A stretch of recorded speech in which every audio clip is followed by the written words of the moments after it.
that technical delay, but good morning. And if you're in Europe or Africa, good afternoon to you. Thank you for joining us in this installment of our webinar series. It's been a while since I've been able to host one, but I appreciate the chance to get back in front of you. So this presentation today is geared toward Benchmark's typical client, owner-operated business with revenues between about $500 million US and $300 million US. Unlike some of our presentations where we get into some finer points that may be country-specific or industry-specific, things we'll be talking about today apply universally across the globe and across all industries. A bit of a technical point before we start. You'll see on the upper right-hand side of your screen a little orange arrow, and if you press that, a little bar will pop open down the side. 2 points of interest there. One, you'll see 5 PDFs that we've put up that we think might be interesting to today's attendees. So feel free to download and browse those. And then right below that, you should see the chat window. So I have my colleague Sam Smoot with me again, as always, and he'll be organizing the questions that come in. If you come up with some questions during the presentation, please just go ahead and send those in at any time. We'll get to those at the end. Since we started late, we will stay on late with you. If you do have a hard stop at the end of the scheduled time, you'll miss a little bit of the material, but it's not like there's a big grand finale or anything you'll be missing. So again, apologize for the late start, but we will still give the content that we anticipated giving, even if we're running a little bit later than scheduled. This webinar is designed to be at the most basic level of all of our webinars. What we see in our business is that oftentimes the deal professionals, the lawyers, the buyers, the accountants, and even the brokers, oftentimes assume that the selling parties have a little bit more intimate knowledge of mergers and acquisitions than they have when they start. And as a result, at times there will be miscommunications, and really the most important player in the whole process, and that being the seller, can feel a little bit left out, or that they weren't treated by someone as nicely as they should have, or as competently as they should have. So our hope today is to really minimize that from happening by giving you a good foundation, while at the same time just sticking to the points that we know are of the most interest to the sellers, those being timing and risk. Due to the time limitations and the great amount of things you can talk about in getting a deal done from start to finish, we won't dive too deeply into how to necessarily mitigate those risks. But our thought is that you're probably not started the process yet. You're probably thinking about perhaps undertaking the process in the future. And so what we'll do is we'll give you, again, this kind of basic foundation, but also some of the risks to think about. I think a lot of times when an owner thinks about selling a business and they haven't started yet, they'll wake up in the middle of the night with suddenly having identified a new risk about the process that they'd never thought of before. And they might think that it's unique to them or that it's insurmountable. So what I'd like to do by really focusing on throwing these risks out to you today is to let you know that you probably can't think of a risk that hasn't been thought of by many previous sellers. And you probably can't think of a risk that there's not a way to get around throughout the process. Millions of owners have sold their business, they've made it through all these risks. But again, a primer for a little background and a little bit of to help you start thinking about how to think about potentially selling your business. So we're going to adhere very closely to this set of 9 issues here, which you should recognize from the promotional materials that we sent out. One thing that we're going to do, though, is we're going to throw a quick, as we were preparing this, we came across, well, there's a little bit one more thing we want to get in there before we jump to these 9 issues. And so there'll be a little bit of an introduction, but then we're going to finish up by going through these 9 points, point by point, and then we'll have time for question and answers at the end. So the part that I want to jump on first, this little introduction that I mentioned, is about timing. It is always the first question that gets asked whenever we meet with a new prospective client, or then it gets asked again when we bring a new client on board. How long does the process take? So we'll go through that. And one second. Thank you. So first we'll talk about the 3 stages. So again, getting the background, the 3 stages of selling a business: preparing to go to market, being on the market, looking for your buyer, and then the final stage when your company is under letter of intent. So those three stages, the first stage there takes about 2 months. So it can take longer depending on how you're looking at the process. If you want to groom the business for sale, that can be a much lengthier process. If you go back and look through our webinar series, which is available as this webinar will be on benchmarkcorporate.com, our Vimeo channel on that website, you'll see where we gave I think I was the host of that one, a webinar about why we think grooming a business is not necessarily a good thing to do. But if you want to go through the grooming process, that would be in addition to the 2 months. This 2 months is spent developing the marketing strategy, developing the marketing materials, collecting some of the core documentation, doing a bit of financial analysis on the business, and building up a good buyer list, and putting that all together. And that generally takes 2 months. We at Benchmark can do it a lot faster, and we've done it in a matter of weeks where the situation calls for it. But our clients, as I mentioned, are typically owner-operators. And if you're an owner-operator, you probably already work 40 hours a month or more on your business. So how much extra time do you have to devote to this? This is the stage of the process where the seller has the most control. And if there was a time where the seller was going to disappear for 2 weeks and go on vacation or go to a conference or get totally immersed within the business, this would be the best part of the best step of the transaction to do that. There's nothing as a rush yet. It takes time, and it's worth kind of thinking through the issues. So 2 months is a good amount to figure about how long this will take. For the next timing, rather than jump to Roman numeral 2 there, I'm going to jump down to Roman numeral 3, which is the process of being under letter of intent. So after you've gone under the market in stage 2, the result of that process is an executed letter of intent or term sheet or heads of terms, depending on where your company is located in the world. A couple different names are used. And this is a non-binding letter of intent or non-binding LOI, meaning that the promise to buy the company and your promise to sell the company are not binding.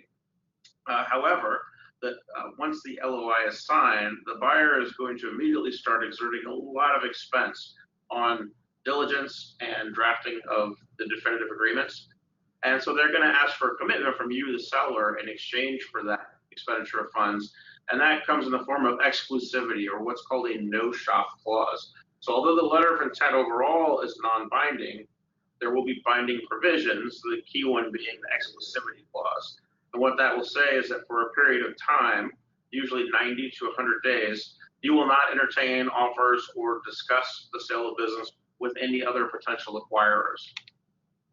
So once that letter of intent is signed, you are under exclusivity or under LOI, and all of the ideas of who may buy the business wherever are in the past. There's one buyer, one seller, going through the process of getting to a closing. And that typically takes 3 to 4 months. So we did some research on our data here for the last few years, and then we see that over 2/3 of our clients, the amount of time between signing a letter of intent and closing the deal falls within that nice narrow window of 3 to 4 months. It can happen faster, but that's very rare. And it can certainly happen longer. But one of the key things to understand about the stages is that as the seller, your leverage increases throughout the process, right up until the moment you sign the letter of intent. Once you execute the letter of intent, your leverage vis-a-vis the buyer starts to decline. It's a gradual decline, but it's almost always going to go down rather than up from that point. So the more time that passes between the signing of the LOI and making the closing happen, it acts more often in the buyer's favor. If something goes wrong with the business, it's probably going to come back and affect the valuation. If something extra special and nice happens to the business, it probably will not affect the valuation if it happens after the letter of intent is signed. So as the buyer, as the seller, you want that time to be as short as possible. So once you hit the 120-day mark, it is generally a sign that something is not going as planned.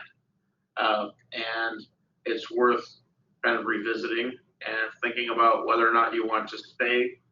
Your contractual exclusivity should have ended by that time.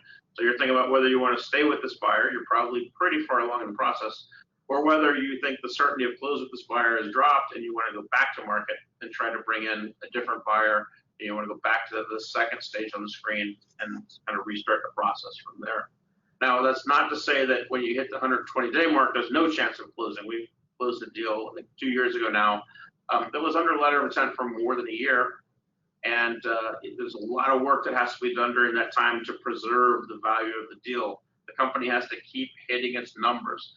The seller and the seller's advisors have to keep following up with the buyer, and they have to be kept aware by the buyer of what's taking so long, what progress is being made. And at some point, if progress is not being made, the decision has to be almost constantly revisited about whether to jump out of that relationship or stick with it. So 3 to 4 months is what you should expect from signing of letter of intent to closing. This moves us back up to stage 2, which I left until the end because it is the stage over which there is the least amount of control and the least amount of predictability. You can predict, say 4 to 8 months on this. However, it depends. There are so many variables.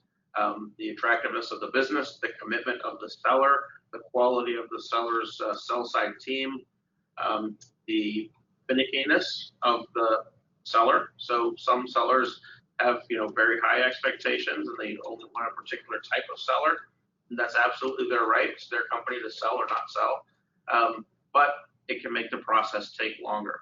So again, a lot of different variables there. The M&A was kind of a cycle to mergers and acquisitions. A lot of things don't get done in July and August. A lot of things don't get done in December and early January. So that the time of year has a bit of an effect on that as well. Ballpark that at 4 to 8, making the total time about a year that you should consider. So as we go through the rest of the presentation, we'll talk about some generic things that you can apply to your business, and then you can factor those back into this baseline of about 12 months and determine whether you might be a little under that or whether you might be significantly over that amount based on the specifics of your business. All right, there's another issue related to timing. What I just talked about was the amount of time to get the transaction done, meaning number of days, weeks, or months. Another question that we often hear early in the process is how much of my time as the owner is going to be required? And it's a very important question because an owner that doesn't dedicate enough time to the sale process is going to have a hard time achieving a good result. So it's a conversation and something you need to think about ahead of time. How much time is it going to take, and am I going to have the time to commit to it to make it successful? All right. So the short answer to this is that so the 3 stages we just talked about. During the first stage, the deal preparation or book building stage, before you go onto the market, is a moderate amount of time from the owner, and it's going to depend on how much support the owner has from within the company. Oftentimes, businesses in this market, the owners don't like to tell any of the employees that they're selling. So to collect the information necessary to build the marketing strategy and the marketing materials, the owner has to, on their own, rummage through the files and the computer systems to find that data. A lot of our clients, from our experience, don't necessarily know where all of that is buried. So who you decide to bring on internally will affect that decision. So as you're deciding, who will I tell in advance and who will I tell at the last minute about the process, think about who knows where the data is and how much of the time burden you need them to take and how much they'll be able to take. It's very important. Similarly, externally, if you have a good team of advisors that can help you, they can take a large portion of that off of your plate. They can't necessarily come in and dig up all the documentation and statistics that are needed, but if you can get those to them, they should be able to take a great weight off your shoulders, free up a large amount of your time in getting ready to go to market. Second step, you're on the market. There, your time commitment is significantly less. You'll be doing things such as approving non-disclosure agreements from buyers, having phone calls with buyers that would typically start off at kind of 30 minutes or 1 hour in length, and you have some flexibility about how you would schedule those and how many of those calls you would take every day or week. And then a little bit later, you'll start getting into having dinners with buyers, getting to know them, having them get to know you, some site visits, and eventually some management presentations when you're pretty far down the road. In some cases, in other cases, that doesn't happen. So it tends to not be a constant drain on your time, but things will pop up from time to time over that ideally 4 to 8 months that you're on the market. Not a lot of tough decisions to be made by you, so it doesn't require a lot of your kind of thought and attention either. You just basically need to be a good salesperson, show up for the calls and meetings, and present the company in accordance with the marketing strategy that you've developed. Then we get to the third stage, when you're under letter of intent. And this part of the transaction you should almost view as a full-time job. And as we said on the previous slide, that's probably going to be 3 to 4 months. So as you're getting near that stage, you need to think about what's going on with the business, because the business will have to keep hitting its numbers, as well as what's going on in your personal life. You should figure at least 20 hours a week during that entire time period. So where's that 20 hours going to come from? It's going to help you backfill for those 20 hours that you're not going to be able to devote to the business or whatever else you have going on in your life. Again, the more people inside the company and the better the advisors outside the company you have, the better that will be on your time demands. But you need to really be that's where your time is going to be crucial. And a lot of times you're going to have to make some decisions fairly certainly. You're not going to have control over when the meetings happen and how fast the meetings happen. There's a certain speed that a transaction has to move at once it's under letter of intent. So some timing constraints really set in. We'll talk about those in detail later in the presentation. All right, so as I said, that was kind of the precursor to the 9 issues we said we were going to discuss. It's an overview, a little bit of a foundation. So hopefully we've got you set up now to think through these 9 issues. So the first thing we said we were going to discuss is finding buyers. So this is in that second step. When you're on the market, how do you go about finding buyers? What are the risks? What's the timing like? So I want to identify the 3 kind of key risks that our clients are often concerned about.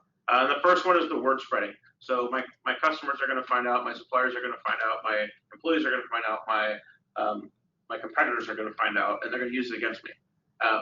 And this is a concern that we hear often from clients, but it rarely actually happens. It's very rare that it happens. If you have a good process set out, there are a ton of precautions that can be taken to prevent this from happening.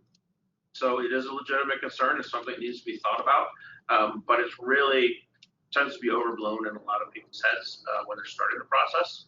And the key to this is not only having a good process, but also in the event someone approaches you, you first need to realize that they may just be guessing, right? They may have seen you putting in a few extra hours or looking at some reports you don't historically look at, or having some meetings out of the office, or shutting your office door more often than you do. And they may just be guessing or fishing a bit. So, or they may have seen a teaser and they may think perhaps it's you, but they don't know it. So you certainly don't have to admit anything if someone's asked, and think about whether or not they're maybe just on a fishing expedition. But we have a couple of responses that we think are pretty good that we walk through with our clients. And some of them might be applicable to your situation, and some of them wouldn't, but I'll just read through a few of these. Everything's always for sale. Do you want to buy? What did you think would happen with the business? I'm 65 years old now. Everybody sells at some point. I wouldn't mind putting the business in the hands of someone who could carry on building it at a faster rate. Do you know of anyone? I'm testing the market. I'd like to know what the business is worth, and really the only way to know is by testing the market.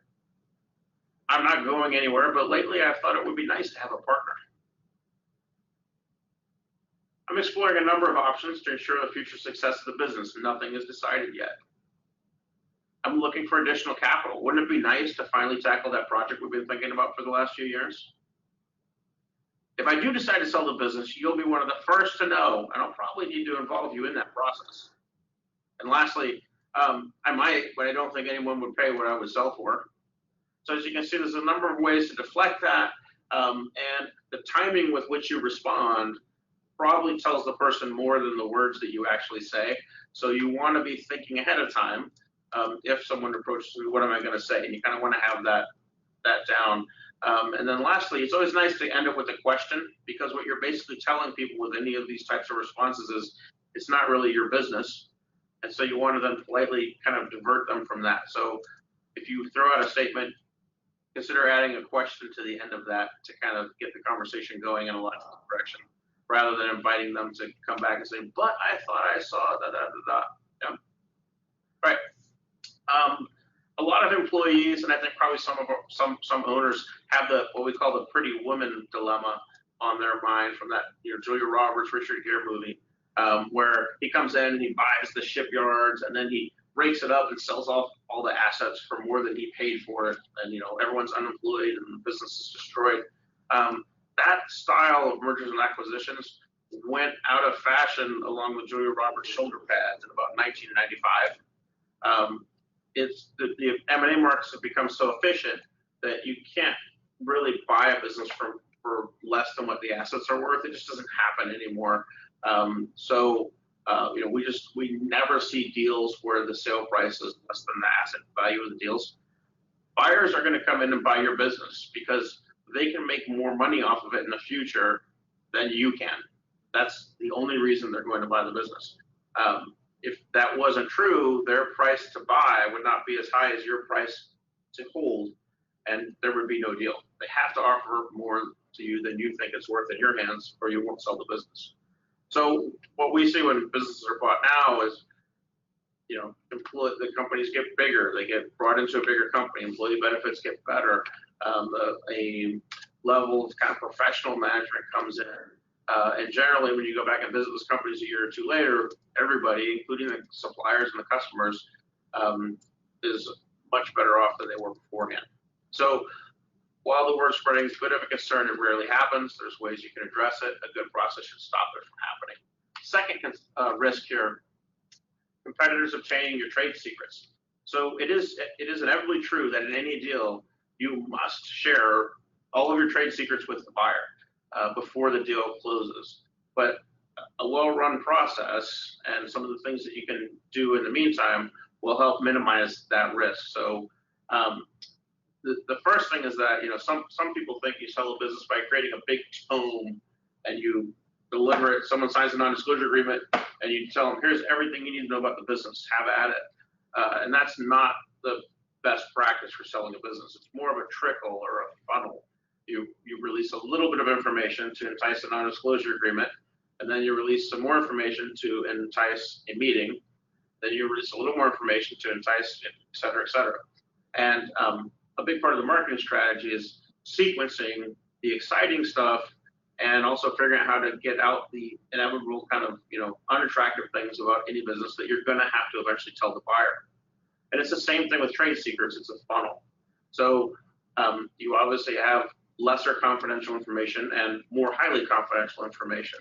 So you trickle that out and you release the lesser confidential information as soon as the non-disclosure agreement is signed. And some of the things you'll save right up until the very end. So two examples that come to mind immediately on this. One is pricing of your raw materials and your products or services. And so buyers will often kind of conflate two issues into one request because they're trying to be expeditious and comprehensive. And sometimes they'll just ask a vague question. And a lot of times the sell side will read that, you want to be responsive, you want to get a deal done, so you think, I'll disclose as much as possible about this vague question or this kind of confusing question, because eventually I'm going to have to disclose everything. But if you take these two examples, so again about the pricing. So a lot of times early in the process, the buyer has a legitimate need to look at your customer list. And, are they looking at it to identify who the customers are? Not necessarily. Are they identifying it to find out your price per part? Not necessarily. Typically early in the process, they want to see the customer list because they're concerned about customer concentration. So when we run a process, what we'll do with that is we'll early on, we'll have a customer list where the names of the customers are redacted and the prices are redacted. And we'll show them company A, company B, company C, company D, and we'll show them maybe revenue by year for the last 5 years, or maybe by product set by the last 5 years for each of those 5 clients of the seller. And that will suffice the early stage needs of the buyer with that regard. Later in the process, they'll learn who company A, company B, and company C is, but not until they hit certain milestones or a certain level of comfort is obtained. And certainly not until it's the right time in the process for that. Similarly, a lot of times they'll ask for your payroll, and they'll want to see that, and the seller will think, oh, I have to tell them this is maybe a trade buyer, and I have to tell them what I'm paying all my key people, and then they can steal them from me.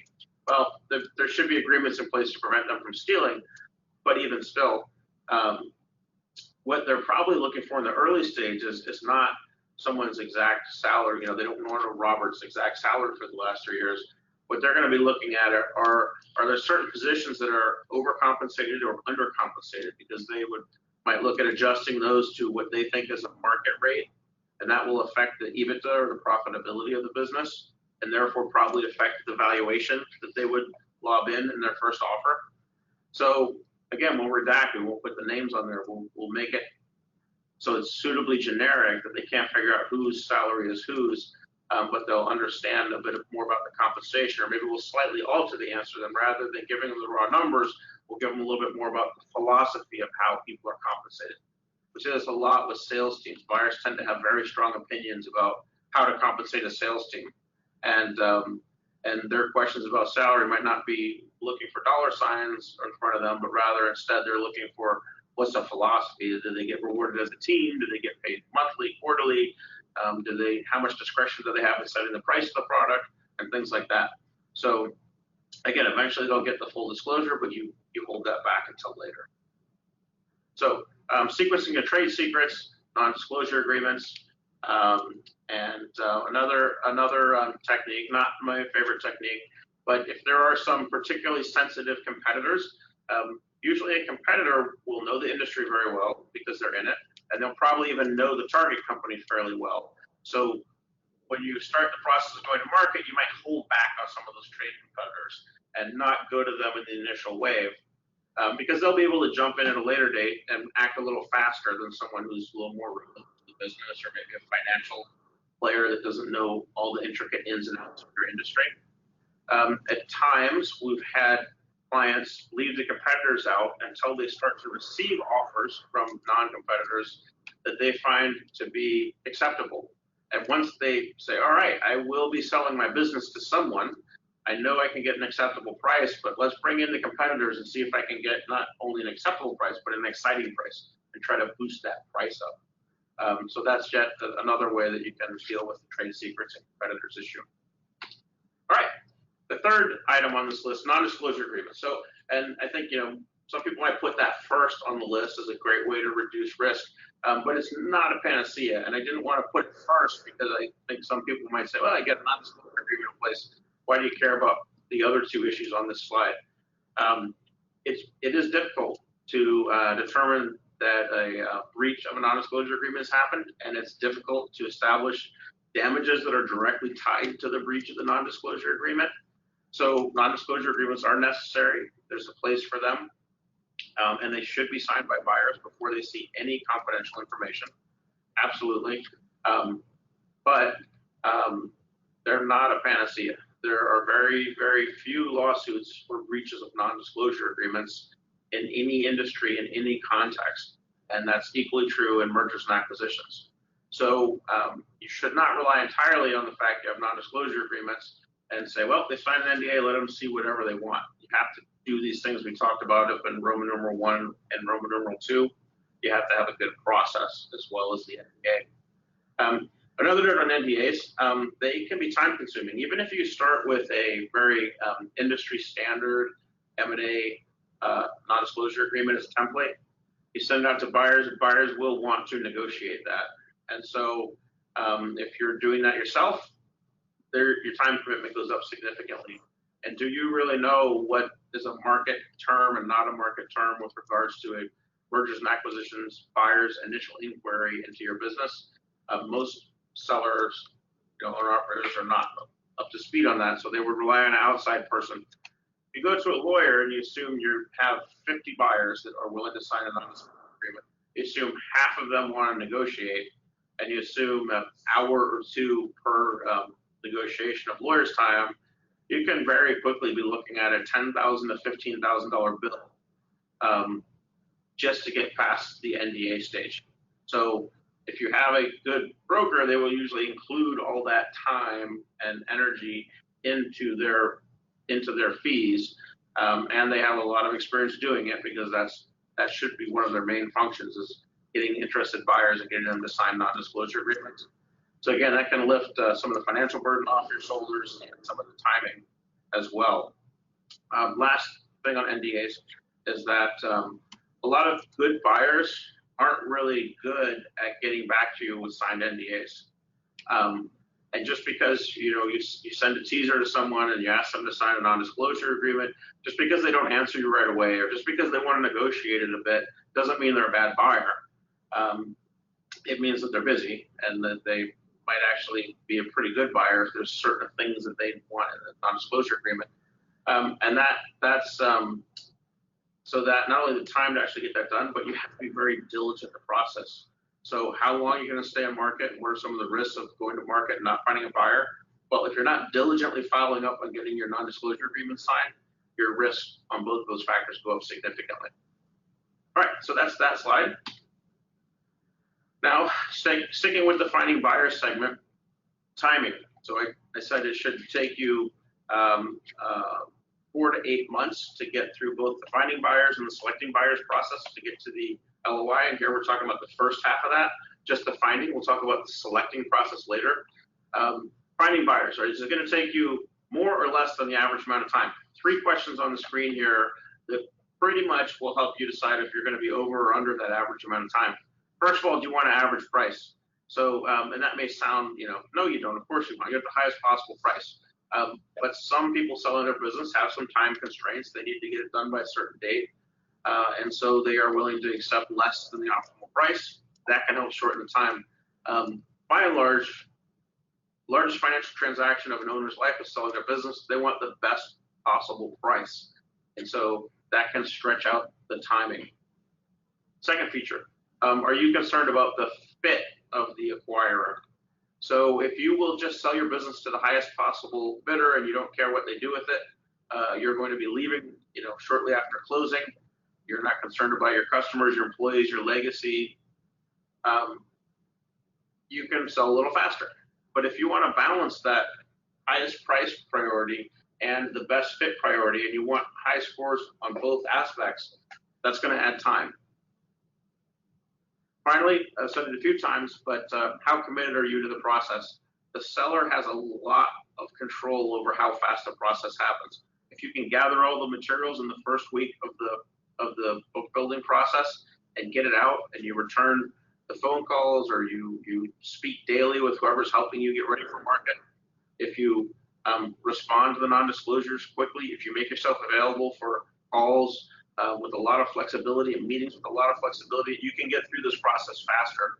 But you've also got to hit your numbers. You're running a business. You probably aren't sitting around before selling the business saying, wow, I have all this free time. I should find something to do. Maybe I'll start a company sale process. You're probably fully occupied already. So, the commitment is not a yes or no. It's kind of amongst all the priorities in your life, how high a priority is the company sale? It affects the speed of the process. The higher priority, the faster you get it done. All right. So again, with time, there's always 2 aspects to time. We just discussed how long is it going to take. Now, how much of my time am I personally going to have to go? And I'll kind of run through this. I'll kind of skip over this. I talked about it a bit earlier.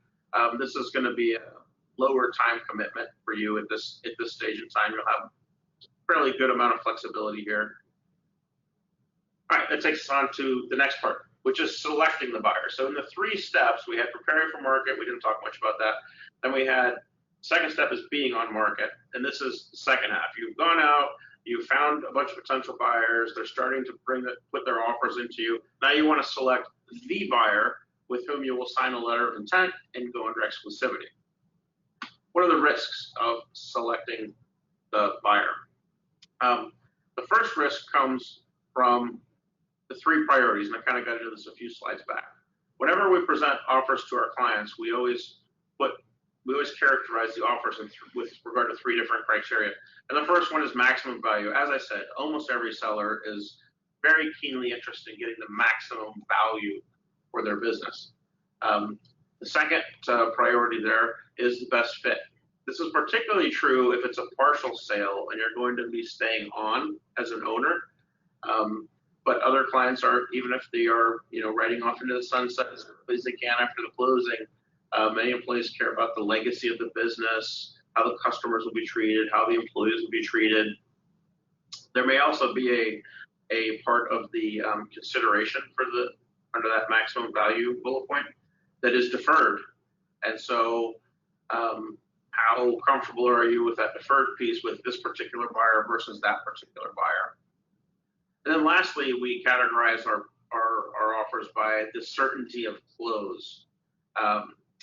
You know, some things seem too good to be true, and they often are. They often are too good to be true if they seem too good to be true. So we talk about what is the likelihood that the person that is making this offer will actually be able to consummate a transaction on these terms. So those are the three priorities that you should be thinking about how you're going to balance when you sell your business.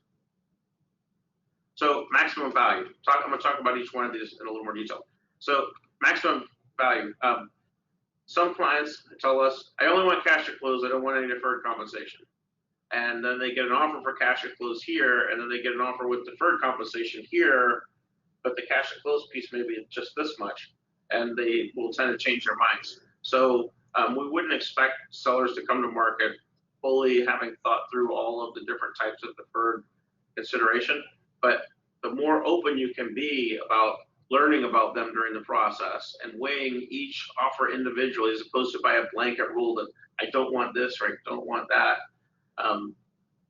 the faster you're going to get through it and the better result you're going to get. So that's one aspect. Am I getting it closed? Am I getting it later? That's 1A on the slide. 1B talks about that part that comes later, and that gets broken into two buckets. And one bucket is that it's fixed. So it may be in the form of a promissory note or a salary.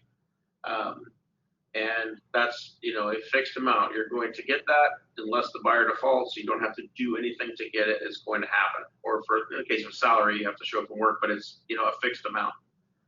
And then you have the contingent deferred compensation. And those are things such as earnouts or bonuses that you may or may not get. And you can't necessarily calculate the probability of obtaining all or a certain portion of that money at the time you agree to the deal. So when you're thinking through this value proposition ahead of time, you need to be thinking about how you're going to weigh the items at close, the fixed but deferred, and the fixed and contingent. Three different kind of buckets to put your value into when you're looking at the deal. And then, of course, the final piece of value is the net number. It is very hard prior to launching a transaction to get a good understanding of the net number you will get based on a certain gross number, because these days, regardless of the size of your business or the location you're in, the deals are incredibly complex. There's a large amount of structuring that goes on these payments between the 1A and 1B up above. And there are seemingly an increasing number of options for the tax treatment to be given to these transactions. But again,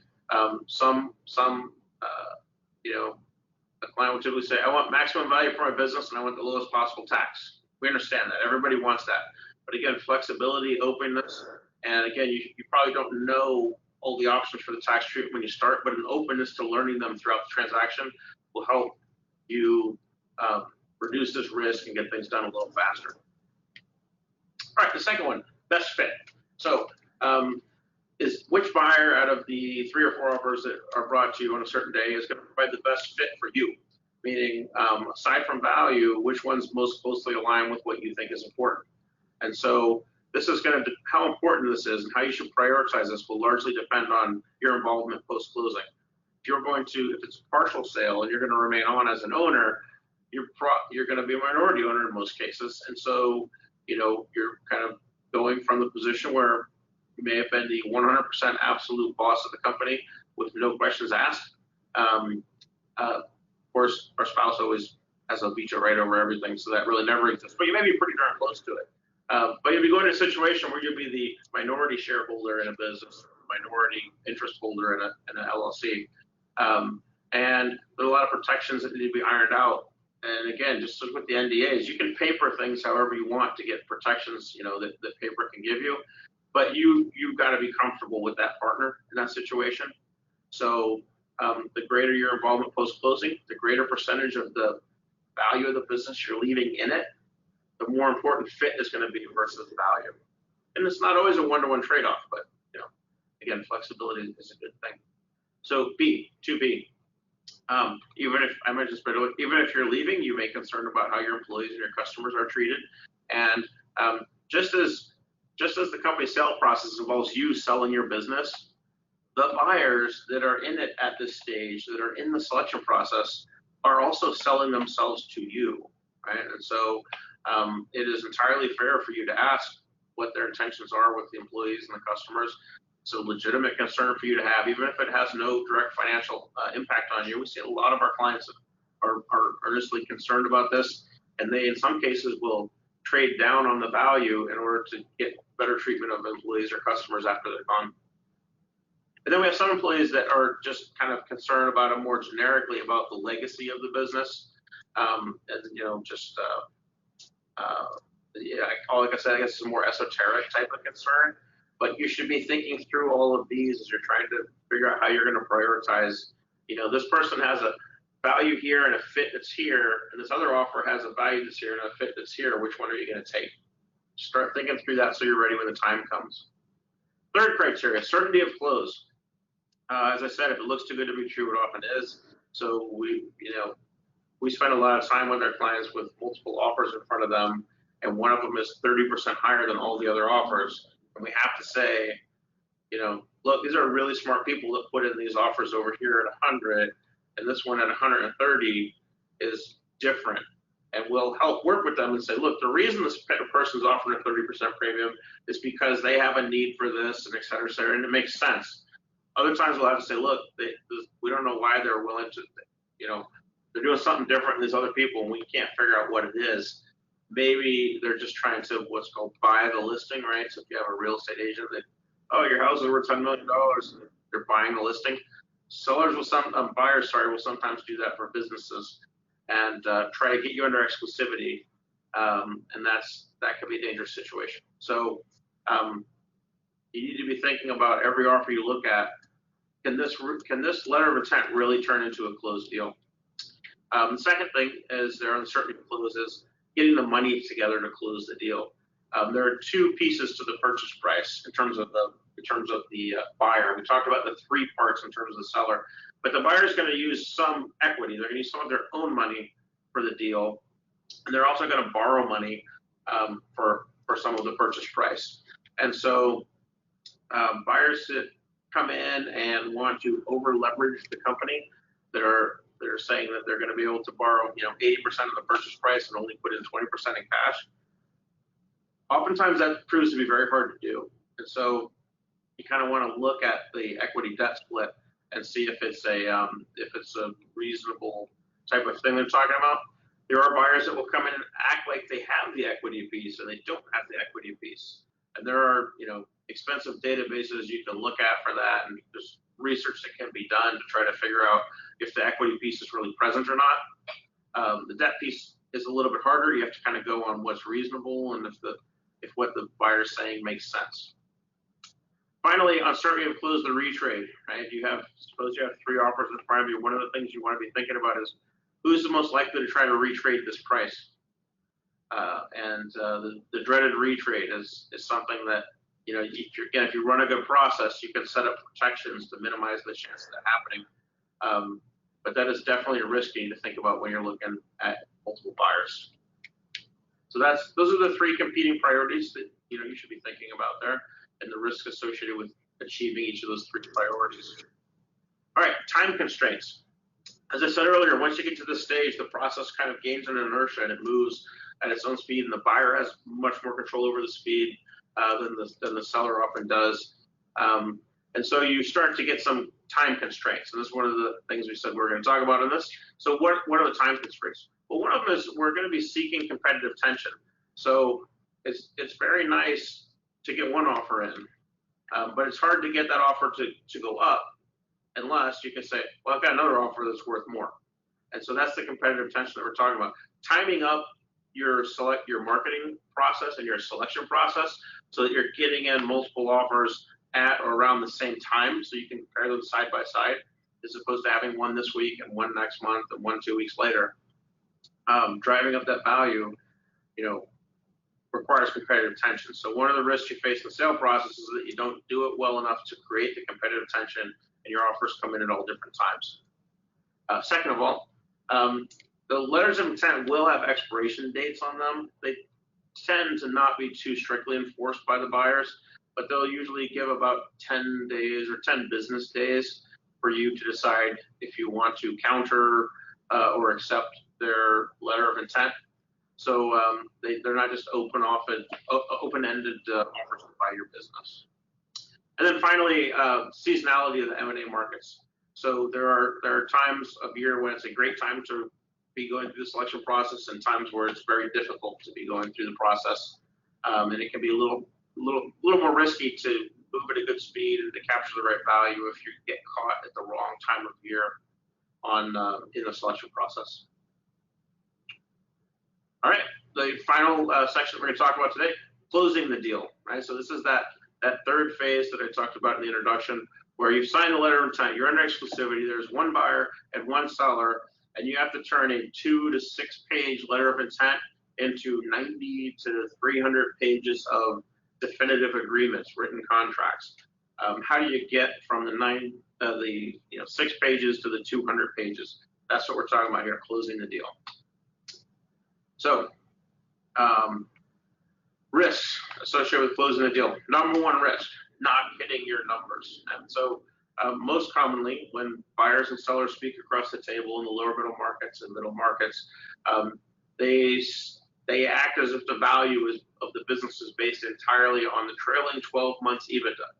And that may or may not be true.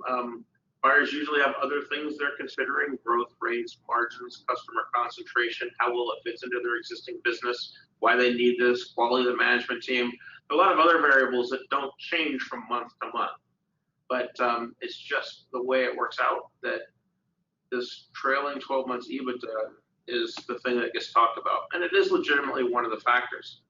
And so if your business has consistently been growing its revenue and its EBITDA by 2% per month, and you go under a letter of intent, and suddenly your revenues take a 10% dive and your EBITDA takes a 15% dive, the buyer is going to use that to their advantage. As I said, you've lost leverage now because you've signed a letter of intent. And so not hitting your numbers is the number one way to get to that dreaded retrade that I mentioned a few slides back. So a risk is that you don't hit your numbers during the period. You have got to stay focused on hitting your numbers and do as much as you can going into that stage of the transaction to set yourself up to successfully hit your numbers. Part of that involves not overselling or creating too high of an expectation to the buyer before you go into exclusivity. So managing their expectation and keeping your eye on the business, key factors to reduce this risk. Second risk: diligence uncovers something you didn't know. I can't believe in the last 10 to 15 years how much buyer diligence has increased over what it was, say, back in the 80s. They're leaving no stone unturned across the globe, regardless of size. Around the millennium, around the year 2000, I think accounting firms invented something called the quality of earnings report. And it was a way that they could get buyers to pay them more than if they just did financial due diligence. And that was used with public companies, then it was used with bulge bracket companies, then it was used with mid-market companies, and now almost every deal we see, regardless of the size, it may be a deal for $2 million with 2 trade buyers, in the same industry. They will still hire a big accounting firm to do a quality of earnings. It's basically like an audit that an accountant would do of a company, but it's done for the buyer, not for the seller. And they come and they pour through the books. The last deal that we worked on here, and I'm in the Tampa office, the last deal that we had come in, the buyer had 12 different providers of diligence services. They had employment matters, employee benefit matters, insurance, real estate, environmental, legal, accounting, obviously, and the list went on and on. Different types of people coming in and looking through the company's data. So in almost every case, something gets found that the buyer forgot about, the seller forgot about or never knew about. Usually it's not material, but this is a big risk. So again, how well your process works and how much effort you put in back in that first stage that we didn't talk about much, the preparing to go to market stage, can help reduce surprises here. One of the big things that we saw popping up last year was, and we caught a lot of these in the earlier stage, but rights of first refusal. We saw a business that had 6 locations, and in one of their leases, they promised the landlord 10% of the value of the business if they sold the business, even though that landlord only had one of the 6 properties, that was his. That was an issue. We saw someone had joined a trade group 15 years ago, and in the trade association paperwork, they had given them a right of first refusal. Now, the trade association had nowhere near enough money to buy the business, but it didn't stop them from, a little bit of blackmail. We've seen them in supply agreements. We've seen them with some former employees. So rights of first refusal is a big issue. Some issuance of stock or a promise to issue stock to someone that never got fulfilled, and the reason it didn't get fulfilled might have been totally legitimate, but it didn't get documented correctly. These type of things are risks. So getting your paperwork in order is a big factor. Third, macroeconomic environmental changes. So trade wars, natural disasters, changes in interest rates. As interest rates go up around the world, the cost of debt for acquirers will go up.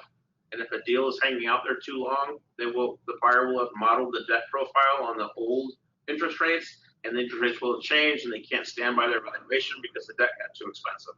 So that's the biggest one, but it can be anything. So we had clients in the United States last year. We had 2 hurricanes that came in kind of quick succession. One went through Texas and one went through Florida. And our clients, thankfully, all of Benchmark's clients were unaffected by the hurricane. However, in, I think it was Florida, the buyer got knocked out by the hurricane and had to withdraw its offer. In Texas, our clients' customers got really knocked down by the hurricane, so the buyer tried to retrade the price.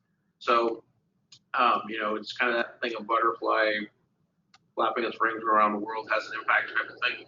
You never know what's gonna come up. We had a buyer that was publicly traded buyer, and their share price dropped 30% while the client was under exclusivity, and that caused a lot of problems. Client couldn't control these things. It wasn't the client's fault, but as I said, you're vulnerable when you're under a letter of intent, and every day that goes on is just building up risk. So the shorter the period, the less the macroeconomic risk. Sometimes buyers can't get funding. So I alluded to this earlier.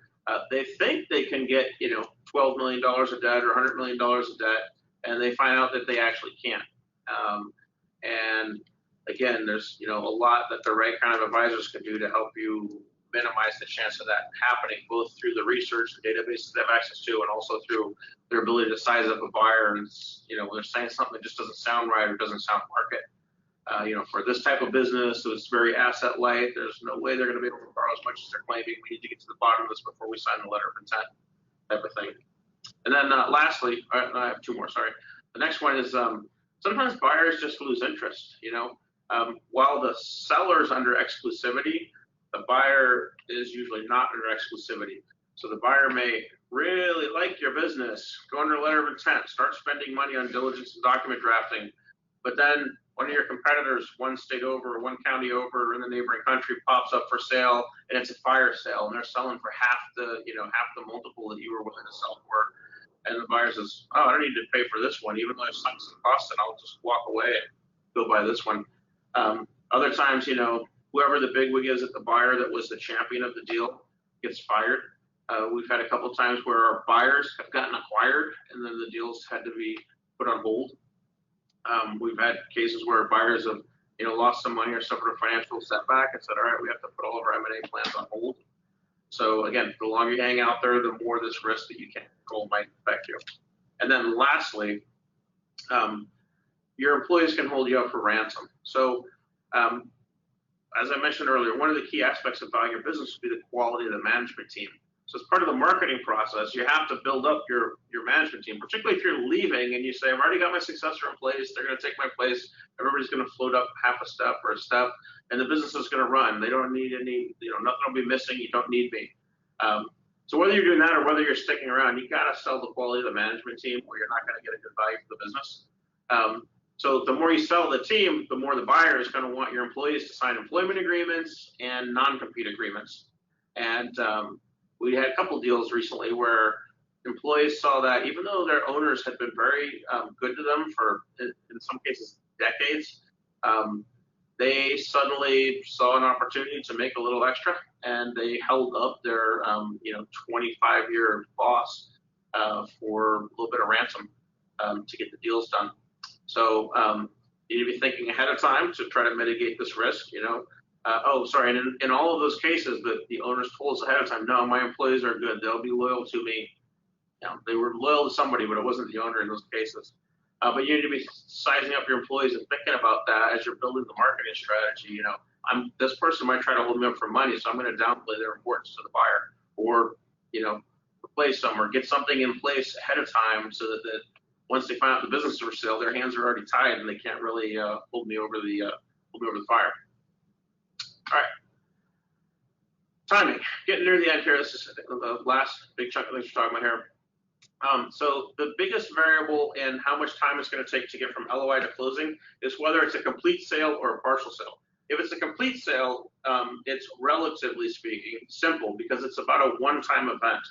If you're staying on, you have to do all that work for a complete sale, and you have to lay out the rules for the new relationship, shareholders agreement, employment agreements, bonus structures, things like that.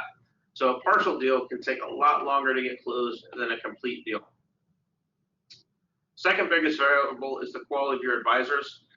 We had a deal where the lawyer went right during this stage of the deal and said, well, I have a 2-week vacation in Bulgaria scheduled. I'm going to leave and go. But don't worry, I'll work remotely. And then he got there and said, well, the internet's not that fast. We'll just have to wait till I get back.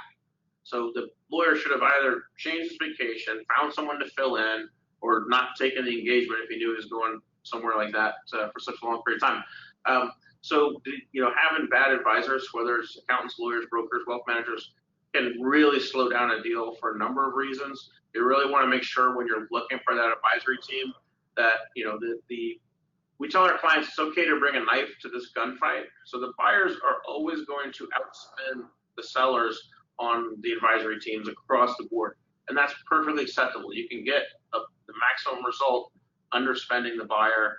I frankly think buyers, I've worked for buyers before. We don't do that at Benchmark, but I have in the past, and they overpay a lot. But they're going to pay for teams of people to come in, and you selling your business don't need to match them, inch for inch. But you don't want to show up with a dull stick to the gunfight. You want to have at least a knife for that.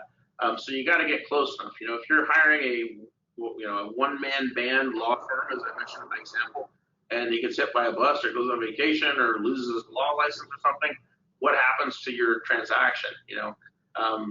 We like to encourage our clients to get law firms that have experienced M&A teams with a bit of specialization, because the buyer is going to bring a 12-member team of lawyers to the deal for a larger deal, and maybe 3 or 4 lawyers for the smallest kind of deal, and they're all going to have their specialties. And so we really, you really need to think about that ahead of time to minimize this risk. Do I have the right team? Are they going to be there when I need them? Are they going to have the specialization and expertise that I need to get the deal done? Because the worst thing you can do is at this point in time, you've invested, what have we had in our timeline, 10 months to a year you've invested so far, and your team can't get the job done for you. Is a horrible position to be in. Number 3, I kind of lumped together because number 1 and number 2 on that slide are 80% of the risk and what you can do to address it. Number 3, I just kind of lump everything together, right? The better your record keeping is, particularly your financial statements, the faster it's going to go, the less risk there's going to be. You've been managing the business by sight, right? You know if the business is doing well or not because you sign the checks, you watch the trucks drive off the lot, you walk the floor, you talk to the operators. Buyers probably going to not run the business that way. They're probably going to rely more on financial reporting and metrics and not have that touch that you've generated, working in your business for 20 or 30 years and, kind of mastering every aspect of the business. So you're going to have your financial and other records are going to be inadequate by their standards. But again, you want to at least have a knife at the gunfight. You want to get as close as you can. Second thing there, we talked about the buyer's ability to get funding. Another thing is third-party consents. So if it's an asset deal, you have to get some consent to assign some contracts. Other times you may need government consents. In the United States, if it's a small business administration, qualified business, or veteran-owned business, you might have to get some approvals, landlord approvals, all different types of approvals. Sometimes if it's a larger deal, you have to get antitrust approval from the government. So these consents can get in the way, so you want to make sure you're thinking about these things early on. And then finally, the only other variable we'll throw up there is your decision-making ability. This is going to be a very emotional process for you. You're very busy. It's a big deal with a lot of big decisions to be made throughout this process, particularly at this third stage. And you're going to be careful and prudent in your decision-making, and sometimes that can slow things down.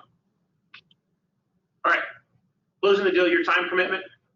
This one's very simple. It's very large. There's nothing you can do about this. You need to be involved. Major decisions are being made, and you need to be the person making those decisions. So as I said earlier, you need to be looking at this as kind of half to a full-time job for about 3 months. Plus, it's a very emotional process to you. I have seen some very rational, men and women over the years do some irrational things at this part of the process. That's to be expected. I've heard so many clients say, "Oh, it was like sending my child off to college,"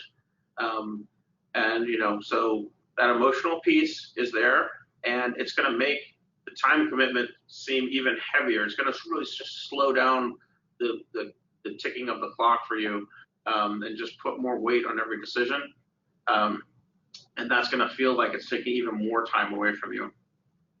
Lastly here, you still have to hit the numbers. I can't say it enough. You've got to deal with all this and hit the numbers of the business. All right, so I think we're right about where we started a bit late. Again, I apologize for that, but that was about our allotted time. So I will kick it over to Sam and ask Sam if we've got any questions in. Yes, thanks, Clinton. We did get a few questions in during the presentation, some good questions. So feel free to keep sending them, and we'll try to get to as many as possible. First question coming from Phil. He asked if you could elaborate on the seasonality. When is a good time to expect the deal to slow down? Yeah. So it's going to vary. This is going to vary a little bit from country to country, and there are different parts of the deal that can continue without slowdowns, and there are other parts of the deal you definitely don't want to be at certain times. So, for example, if you're in that LOI to closing stage, that third stage, and it's the end of the calendar year, the fiscal year, in large parts of the world, it's Christmas season. In the U.S., it's even worse, Thanksgiving and Christmas season. You're still going to get through that, and there will be some drive in most cases to get that deal done by the end of the year. But if you're in the process of trying to select your buyer at that time of year, that is a very bad time because people are taking vacations. They're focusing on trying to get the deals closed that are already in the last stage. So that kind of end of the calendar, financial year, holiday season is a bad time to be caught in selecting your buyer, but it's not a bad time to be under LOI. In large parts of the world, also financial professionals tend to take off August and July. So, I have anecdotal evidence, not statistical, but everyone says, especially in France, you would never try to get anything done on a deal in France in August. So I think it's true everywhere. I think in large parts of Europe, it's even more true. The buyers tend to be people that have a lot of money, big fancy vacations, and they go away in the summer. They're older, so they have children, so they're going to take their vacations when the children aren't in school. So the last half of the summer is hard to get anything done in a large part of the world. Then you also have the kind of being on market at quarter ends can be difficult because buyers will expect updated financials relatively quickly at the end of a quarter. So if you're in that looking for buyer stage, you will get a lot of buyers when the quarter comes to an end, or even worse, the financial year comes to an end, or your taxes are due, business's taxes are due. And they'll say, well, I know your taxes were due, so update the financials, give me your new tax statements. And, maybe what happened in the couple of months leading up to that wasn't all that good for the business. And so right when you should be getting them more excited, you have to disclose some financial updates that takes the wind out of the sails of the process. So you need to always be thinking about where you are in your financial year. The earlier in the process, the more important that is. because later in the process, they're going to be wanting updates anyway. So I think those would be the big things, kind of summer, end of year, and then financial reporting and tax periods. Yeah, very good. Next one comes from Christine. She asks, does benchmark vet the buyers concerning the EA before they ask the seller to consider that? So, yeah, so vet is you can vet or you can vet. So it's because our process is designed around a filter, right? So we're not saying the client, they sign an NDA, give them all the information about the company. There's a lot that can be learned about those initial interactions with the buyer. So yes, we'll look at it, we'll pull the available data, but we're not, guaranteeing the buyer because a lot of it comes down to not just the buyer themselves, but it comes about why would that buyer be interested in this company? Why would this buyer potentially pay the highest price for this company? And buyers don't throw that out in the opening salvo of the conversation. So there's a lot about their motives and the particular position they're in at that moment in time that has to necessarily come longer. But we do, yes, we have a questionnaire that the buyers fill out, and they tend to be a little bit coy with the information. We also have third-party databases where, for the larger buyers, there's information that we pay a lot to pull on these databases, and we'll pull that data down and give it to the clients. So the vetting continues on, and it gets more and more intense as you get to the closing. There's no way you can predict with certainty whether or not all these risks that I've talked about, you can't guarantee they're not going to retrade. You can't guarantee their stock price isn't going to fall by 30%. But there is a fair amount that you can do, and particularly when it comes to repeat buyers in the market, there's usually somebody in the company here that has experience dealing with them if they're a real repeat buyer, like a private equity fund, say, or someone out there doing a roll-up of an industry. And we'll oftentimes have some first-hand knowledge about the way they conduct themselves. There are certain buyers that we will not deal with because of their past performance and things that we've learned about them, whether that's past performance with our clients or what's known about them in the market. It's a very, very small subset. Most buyers aren't in this to, mess with people or make promises they can't stand behind. But it's more of a sliding scale in that certainty of close, where someone might have a 90% certainty of close, someone else might have a 70%. Do you want to knock the 70% out at the NDA stage? Probably not. But maybe a little bit later on, you'd knock them out for that. Okay, very good. Next question comes from Rick. So do buyers require working capital? So all buyers require, I look at all the purchase agreements that come through the U.S. so that I know what's going on. And in the last 2 years, I would say, sample size of over 100 that I've looked at, I might have seen one or two that didn't discuss net working capital. So the idea there is that the buyer is concerned about two things. One, that they are going to buy the business, give all of the change they can possibly scrape together to give to the seller, and then 2 weeks later have to stick a cash infusion into the business to keep it liquid or to keep the doors open. So they want to make sure there's enough short-term liquidity in the business to avoid that. And second, probably more importantly, what they're worried about is that once the letter of intent is signed, because most deals are done on a cash-free basis, so on the closing date, the seller sucks all the cash out of the business, and that's theirs. It's basically additional purchase price. And so, because who would buy cash? Why would, if you buy $1 of cash in the United States, somebody's going to pay 37 cents of tax on that dollar. So people don't buy money. So they let the money leave the business. And the concern is that the seller is going to figure this out during that third stage when they're under exclusivity and say, well, let's accelerate our receivables, go out and collect all those receivables, convert them into cash as fast as possible. And let's take our payables and stretch them out a little bit so we don't have to use any cash to cover them. And so then the buyer comes in and the accounts receivable are low and the accounts payable are high because the seller's been, Mickey Mousing around with the liquidity of the business trying to get cash. So what they'll do is the buyers will look at the historical monthly financial statements, and they'll say, well, the way that we define liquidity is this line item plus this line item minus that line item. And on average, over the last 12 months, that's been, $1.5 million. So we want there to be at least $1.5 million of these assets and, minus these liabilities in the business, some form of current assets minus current liabilities. And if it's not there, then we're going to have to hold back dollar for dollar on the purchase price because we don't, because we're going to have to pump that dollar into the business because you somehow snuck it out by Mickey Mousing around with the current assets and current liabilities. So they have these two very legitimate reasons to put what's called a working capital target in the purchase agreement. And so again, 98, 99% of deals will have a net working capital target. And it's a very logical and fair thing that really, should be in there. Now, what happened about 5 years ago was as sellers got more and more smart, maybe 5 to 10 years ago now, as sellers got more and more smart about buyers retrading the price down during the diligence phase, buyers tried to find other ways to lower the purchase price without retrading.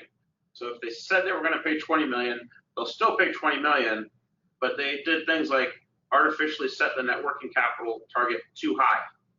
And then, oh, we came in $500,000 short. So, all right, sorry, we're going to give you $19.5 million and put $500,000 into the business, effectively a purchase price reduction. So buyers started to game the net working capital, and ever since then, it's been way too big of an issue because now the sellers always have to be on guard to make sure that the way that target is set is to ensure liquidity post-closing and to ensure no Mickey Mousing around pre-closing and not as a purchase price reduction. So in the last 5 to 10 years, it's become a major issue on transactions.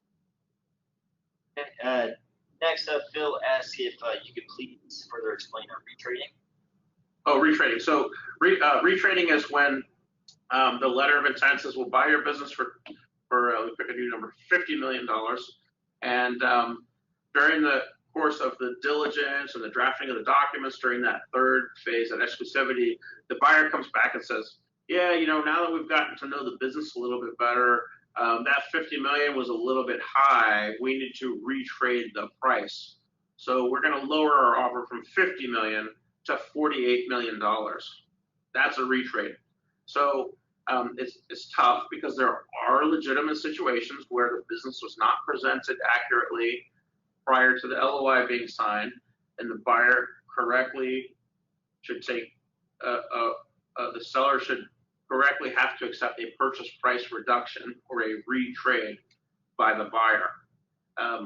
But unfortunately, there are also times where the buyer knew there was competitive tension. So while they always knew they were going to pay $48 million for the business, but in their letter of intent, because it's non-binding, they said, I'll pay $50 million. And then they went into it knowing all I got to do is find something that, doesn't smell quite right, and I'll claim it's a $2 million issue, and I'll drop the price to what I really think I should pay. So you have to distinguish about whether the retrade is the legitimate type where there was something the buyer wasn't told, or whether it's the fake type where the buyer, overbid just to get the exclusivity. And that's a very delicate balance. We had a client, it was 2016 now, where the buyer came back and tried to retrade substantially because the seller didn't have a redundant email server system. It was a construction company that really didn't rely too much on technology. But the buyer tried to claim that this was a major issue.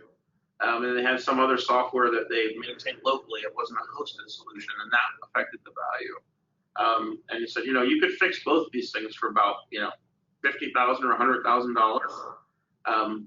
One-time expense and maybe $10,000 a year going forward on a recurring basis, but you want to knock the price down by $2 or $3 million. That's not fair. So that was a case where we think the buyer inflated the LOI number and then knew that they were going to find some reason to come down because those were about the thinnest reasons I've ever seen. Very good. Okay. Well, we're about running out of time, but I want to squeeze in one last question. This one comes from Christine. She said, in Benchmark's experience, what does a buyer consider when looking at EBITDA? So the number one thing they look at, and this is kind of the so in India there's I think 26 different dialects, but when someone from the north talks to someone from the south, they use English as the common language or the lingua franca. EBITDA is often that. The buyer will look at all types of things, and the seller, I think most sellers don't really value it based on EBITDA. They have some other idea of how they drive their value, but when the two talk to each other, they talk in terms of EBITDA. So in a sense, it's not really what's going on. But the way it's talked about is trailing 12 months. And it's usually the trailing 12 months from when the letter of intent is signed back. And then, between the letter of intent and the closing, if the EBITDA goes down or fails to rise as the buyer was led to believe it would rise, the buyer says, oh, now let's talk about a retrade. And if it accelerates its growth, buyer keeps their mouth shut, and the seller can't really ask for more money. It doesn't really work that way, unfortunately. So they look at the trailing 12 months leading up to the LOI signing. Then they look for bad performance after the LOI is signed. But they're also going to look at the EBITDA growth rate on a year-over-year basis. So aside from the actual quantity of the EBITDA, the growth rate is going to matter. Then they're going to look at the margin. So a business that has, $100 million in revenue and $1 million of EBITDA has a $1 million margin. Has a 1% margin. Sorry, and a 1% margin can go away really quickly and turn into a negative number. Whereas if they're sitting there with a 10 or 15 or 20% margin, something weird happens and their margin gets cut in half, they're still making decent profits, or decent EBITDA at least. So they'll look at that. And then they'll also want to look at the how the recurring nature of the EBITDA. Is it highly reliable, or did you just get really lucky and get a big contract this year, and you got really lucky and got another big contract the year before that? So for the last 2 years, your EBITDA has been really high, but it's a 50-50 shot if I'm going to actually be able to get another big contract next year. So they would kind of discount the EBITDA if it's not reliable, recurring. They want to see it coming from either long-term contracts or at least long-term relationships where the service or the good provided is so good that customers never leave. There's no churn in that industry. And they want to see a bunch of small customers, not big customers, because a big customer, like say a Walmart, might actually own your business. And you may have great EBITDA, great margins, great growth, but if Walmart suddenly says, I don't want to carry your product anymore, or I'm cutting my payments by 2/3, or I'm going to pay you net 90 instead of net 30, suddenly the business is in a tailspin. So they'll really get in there and atomize that type of stuff. Depreciation is a sensitive issue also, so they'll look a lot at that depreciation and try to, depreciation is great if we all lived in a manufacturing world and all businesses were manufacturing companies, right? Because GAAP was created, and to a lesser extent, the standards in Europe were created for manufacturing companies. But rental companies, service providing companies, concepts like depreciation are kind of weird for those businesses. So sometimes the depreciation will be a little bit suspect depending on the industry businesses in. All right. Very good. Yeah. All right. Thank you all for joining. Again, this webinar will be on our website, benchmarkcorporate.com. We have a Vimeo channel. You can see this as well as our prior webinars. And as we have future webinars, we'll continue to add them there. Apologize for the delay. It won't happen next time. We hope you will join us. We don't have our topic set, but be on the look for an email or two coming out. And hope to join you. If any questions arose that particularly sparked your interest, we have, you can contact Sam Smoot. Sam, what's your email address? Smoot, there we go. SMOOT at benchmarkcorporate.com. All right. Thank you all.